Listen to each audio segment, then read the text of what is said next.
பார்ப்போம். Fourth, through such expansion of production, industrialization helps to absorb the labor force coming out of agriculture.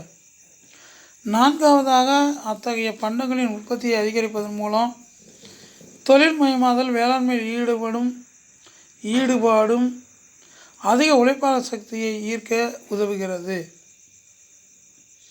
It therefore helps. Next one, employment generation is therefore an important objective of industrialization. எனவே வேலைவாய்ப்பை உருவாக்குவது தொழில்மயமாதலுடைய ஒரு முக்கிய நோக்கமாகும். வேலைவாய்ப்பை உருவாக்குவது தான் தொழில்மயமாதலுடைய முக்கிய நோக்கமாகும். Fifth year related advantage of industrialization is therefore a technical change.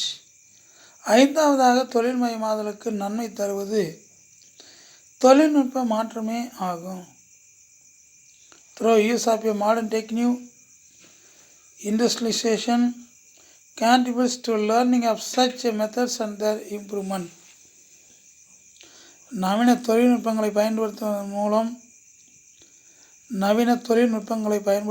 மூலம் தொழில்மயமாதலின் முறைகளையும் அதன் வளர்ச்சியையும் அறிந்து கொள்ள முடிகிறது. As a result, labor productivity, that is output per unit of labor input, increases, which can help workers earn higher wages. அவற்றின் விளைவாக உழைப்பாளர்களின் உற்பத்தி திறன், அதாவது உழைப்பாளர்களின் உள்ளீடு அதிகரித்தது. இதனால் தொழிலாளர்கள் அதிக வருமானம் ஈட்ட உதவுகிறது. Sixth one, expanding incomes lead to more demand for goods and services. ஆறாவதாக, வருமானம் அதிகரிப்பதன் மூலம் பண்டங்கள் மற்றும் பணிகளின் தேவைக்கு அது வழிவகுக்கிறது. நெக்ஸ்ட் ஒன்னில் டைப்ஸ் ஆஃப் இண்டஸ்ட்ரீஸ், தொழிற்சாலையினுடைய நாம் வகைகள் பார்க்கலாங்க. அதில் என்ன பார்க்கலாங்கன்னா, ஃபஸ்ட் ஒன் டைப்ஸ் ஆஃப் இண்டஸ்ட்ரீஸில் industries can be classified on the basic of, தொழிற்சாலைகளை கீழ்கண்ட வகையில் வகைப்படுத்தலாம். ஃபர்ஸ்ட் ஒன்னில் யூசர்ஸ்னால் பயனாளிகள். அப்போ யூசர்ஸ்னால் பயனர்கள். If the output in a consumed by the financial consumer, it is called a consumer goods sector. வெளியீடுகளை இறுதி நுகர்வோர் பயன்படுத்தினால் அது நுகர்வோர் பண்டங்கள் துறை என்றும், வெளியீடுகள் மற்றொரு உற்பத்தியாளரால் பயன்படுத்தப்பட்டால் அது மூலதன பண்டங்கள் துறை என்று அழைக்கப்படுகிறது. If the output is consumed by the another production, it is called a capital goods sector.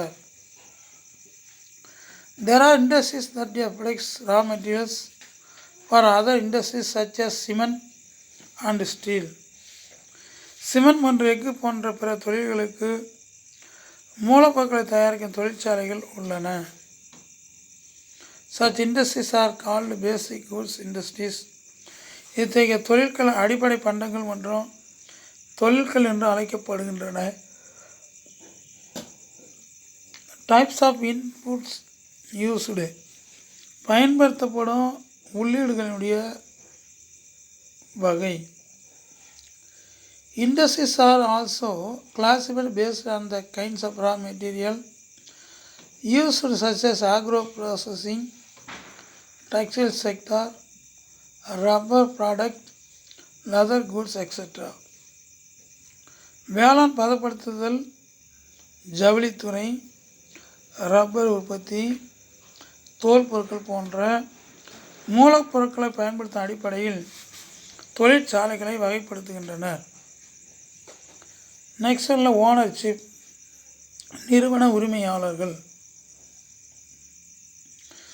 Form may be owned, privately owned, publicly owned by the government, central or state, jointly owned by the private and public sector, joint sector or cooperatively owned cooperatives.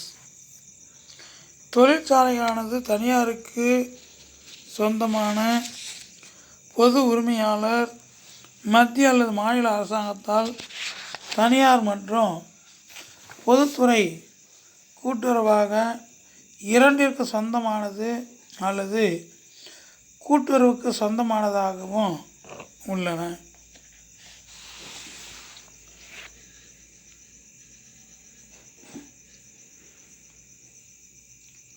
அப்போ next ஒன்றில் size அப்படின்னா அளவு. Form may be large, small or medium based on the volume of output. Sales or employment or on the basic of the amount of investment made. நிறுவனங்கள் அவற்றின் உற்பத்தி, விற்பனை, முதலீடு அல்லது வேலைவாய்ப்பு அவற்றின் அளவின் அடிப்படையில் பெரியதாகவோ சிறியதாகவோ அல்லது நடுத்தரமாகவோ இருக்கலாம். There are also micro or tiny enterprises that are smaller than even small firms. ஒரு நிறுவனம் சிறியது, நடுத்தரம் அல்லது பெரியது என்பதை தீர்மானிக்க இந்திய அரசு பொதுவாக முதலீட்டை அளவுகோலாக பயன்படுத்துகிறது.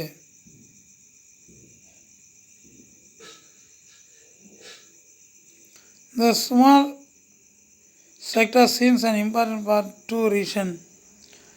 சிறிய நிறுவனங்களை விட அளவில் சிறியதாக இருக்க நுண்ணிய அல்லது மிக சிறிய நிறுவனங்கள் உள்ளன.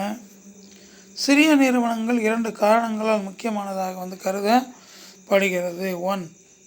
It is believed to generate more employment than the large scale sector, which is likely to use more advanced and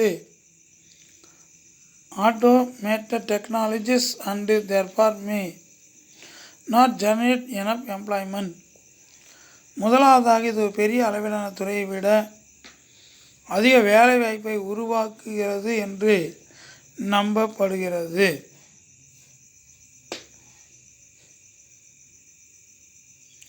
Second, the small scale sector allow for a larger number of entrepreneurs to emerge from a less privileged background. பெரிய நிறுவனங்களானது மிகவும் மேம்படுத்தப்பட்ட தானியங்கு தொழில்நுட்பங்களை பயன்படுத்துவதால் அது போதுமான அளவு வேலைவாய்ப்பை உருவாக்குவதில்லை. இரண்டாவதாக, சிறிய அளவிலான துறை குறைந்த எண்ணிக்கையிலான சலுகை பெற்ற பின்னணியில் இருந்து ஏராளமான தொழில் முனைவரை வெளிப்படுத்த அனுமதிக்கிறது.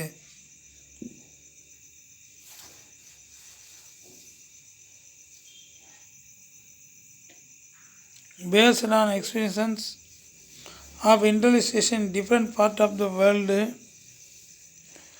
it is believed that the small firm specializing in one sector and geographically concerns in a specific location and linked to one another through a production and learning, that tend to be equally, if not more efficient than large-scale enterprise. Such and agglomeration of small firms are called industrial clusters.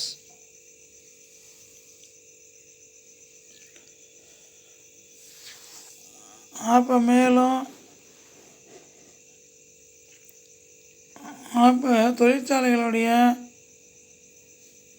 உலகில் பல்வேறு பண்ட வெளிப்பாடுகளும் அதோடு மட்டுமல்லாமல் சிறிய தொழில் மீது நம்பிக்கையும் அது புவியியல் அமைப்புடைய சிறப்பு அமைவிடமாக ஒன் செக்டாரும் ஆனதர் உற்பத்தியினுடைய படிப்பினுடைய வழியிலும் அவை மிகப்பெரிய logical industries equally is not more efficient than large scale industries. அதை நம்ம மிகப்பெரிய தொழிலாக இருந்தாலும் ஈடு செய்ய முடியாது. Such agglomeration of small firms is called industrial clusters.